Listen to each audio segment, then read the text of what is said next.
Assalamualaikum warahmatullahi wabarakatuh. Kembali lagi di channel Mihfa Rizkia bersama saya Mihfa Rizkia MHI, dosen STAI Tapak Tuan.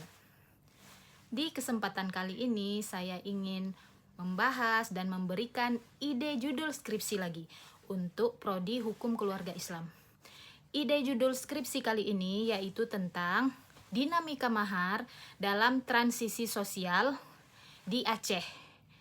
Nah, jadi kalau adik-adik mahasiswa ingin mengambil judul ini, nanti tempat penelitiannya bisa diganti.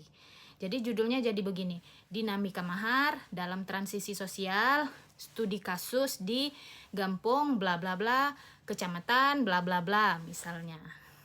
Nah, kenapa saya katakan judul ini menarik dan memiliki masalah untuk diteliti? Karena permasalahan ini sangat besar sekarang terjadi di Aceh khususnya. Karena harga jelame atau mahar dalam bentuk emas dalam adat pernikahan di Aceh ya, itu meningkat tajam dan drastis sekali. Dengan harga yang sangat mahal itu dikarenakan harga emas dunia mulai naik sehingga menjadi permasalahan, timbullah dinamika. Nah, dinamika ini bukan sembarang-sembarang dinamika. Di Aceh, mahar itu sudah ditentukan dalam bentuk emas dan sudah ditentukan juga dalam besaran mayam. Jadi satu mayam itu sekitar 3 gram lebih emas. Nah, jadi dalam pernikahan biasanya suatu adat kampung itu membatasi mahar tadi sebanyak 5 mayam. Nah, karena harga mahar atau harga emas tadi sudah sangat melambung tinggi, 5 mayam emas saja itu sudah sangat-sangat mahal. Harga emas 1 gramnya itu sekitar 2.800.000 per gramnya.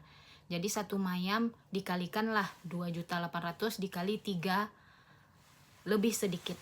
Nah, jadi dikarenakan harga emas per mayam itu sangat-sangat mahal, ya.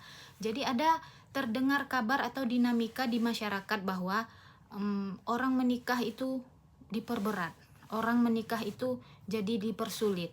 Sangat-sangat sulit untuk menikah sekarang di Aceh, ya, karena hukum adat yang sejak dahulu inilah yang diterapkan. Nah, disinilah bisa kita kaji untuk jadi bahan kajian skripsi. Oke, sebelumnya kita bahas dulu ya, mahar itu apa sih? Mahar itu adalah pemberian dari calon pengantin pria kepada pengantin wanitanya sebagai bentuk penghargaan kepada calon pengantin wanita.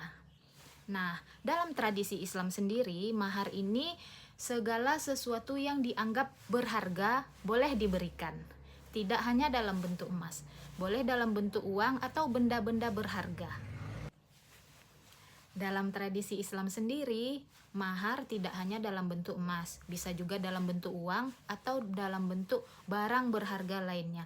Yang penting barang itu dinilai berharga dan pantas diberikan untuk calon pengantin wanita.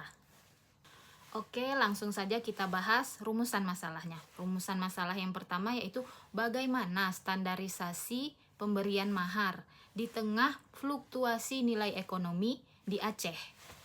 Nah, apakah ada pengurangan standar? Atau standar itu ditetapkan begitu saja? Atau malah standarnya makin tinggi? Atau nilai ekonomi yang semakin menanjak ini tidak ada hubungannya dengan daya kemampuan masyarakat Aceh untuk meminang pujaan hatinya, untuk memberikan pemberian yang terbaik. Nah, jadi disinilah peneliti bisa meneliti di daerahnya sendiri tentang mahar ini bagaimana, pengaruh atau tidak nilai ekonomi yang meningkat ini dengan kemampuan orang-orang di daerahnya.